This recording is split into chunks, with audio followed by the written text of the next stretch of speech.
Several videos ago, we introduced the idea of a Fourier series, that I could take a periodic function. We started with the example of this square wave, and that I could represent it as the sum of weighted sines and cosines. And then we took a little bit of an interlude, building up some of our mathematical foundations, just establishing a bunch of properties of taking the definite integral over the period of that periodic function of sine and cosines. And we established all of these properties. And now we're going to get the benefit from establishing all of those, because we're going to start actually finding at least a formula for Fourier coefficients, and then we can apply it to our original square wave to see that, hey, this could actually be a pretty straightforward thing. So right over here, I have rewritten a Fourier series expression, or I've rewritten a Fourier series for a periodic function f of t. Let's say its period is 2 pi. And I'm going to use this and some of the properties that we have established to start solving for these actual coefficients. And what I'm going to do in this video, I'm going to first try to solve for a sub 0, and then in the next video we're going to solve for an arbitrary a sub n, and either in that one or the next one we'll also solve for an arbitrary b sub n. So to solve for a sub 0, what we're going to do is take the definite integral of both sides from 0 to 2 pi.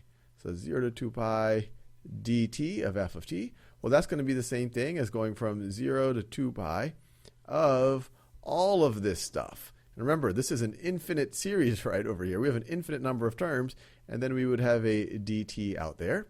But we know from our integration properties, taking the definite integral of a sum, even an infinite sum, is the same thing as the sum of the definite integrals. So that's going to be the same thing as taking this integral dt plus this integral.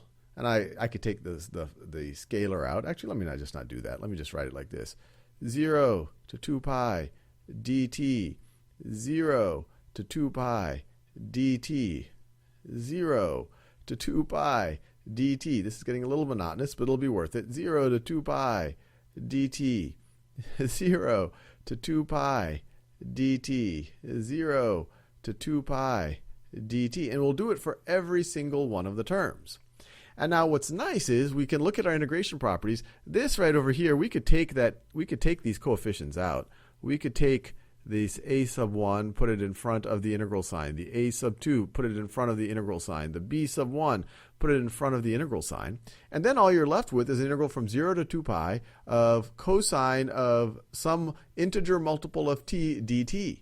Well, we established a couple of videos ago, well, that's always going to be equal to 0. The integral from 0 to 2 pi of cosine of some non-zero integer multiple of t dt, that is equal to 0. And then the same thing is true for sine of mt.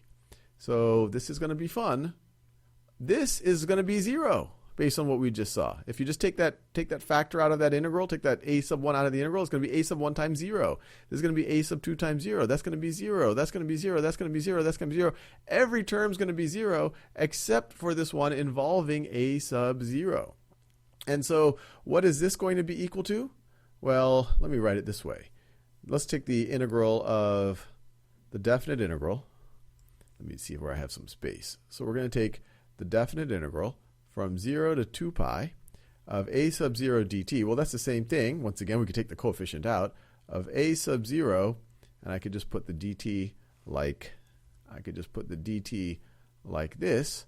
And so that's going to be equal to a sub 0 times t, let me do that in magenta, times t evaluated at 2 pi and 0, which is going to be equal to a sub 0 times 2 pi minus 0 times 2 pi minus 0. Well, that's just 2 pi a sub 0. So I could just write this a sub 0 times 2 pi. So this expression right here is a sub 0 times 2 pi. So let me scroll down a little bit. So I can rewrite this thing up here, the integral from 0 to 2 pi of f of t dt, which is equal to this integral. But we've just figured out that the integral from 0 to 2 pi of a sub 0 dt is the same thing as a sub 0 times 2 pi is equal to a sub 0 times 2 pi times 2 pi. And so now it's actually pretty straightforward to solve for a sub 0. A sub 0 is going to be equal to, 1 over 2 pi, 1 over 2 pi times the definite integral from 0 to 2 pi, I'll just write the dt, of, let me write it a little bit, dt of f of t, I'll just write it like this, f of t dt. And this is pretty cool, because think about what this is. This over here, this is the average value of our function. This is the average value of f over the interval 0 to 2 pi. Average value of f over the interval, we could say the interval from 0 to 2 pi. And hopefully that actually makes intuitive sense. Because if you just think of it from an engineering point of view, if we were just trying to engineer this, trying to just play around with these numbers, all of these cosines and sines, they oscillate between +1 and -1. So in order to actually represent this function, you're going to have to shift that oscillation. And sum of a bunch of oscillations is still going to be an oscillation that's going to vary between a +1 and our -1. And in order to shift it, well, that's what our a sub 0 is going to do. And so it makes sense that you would want to shift the oscillation so it oscillates around the average value of the function.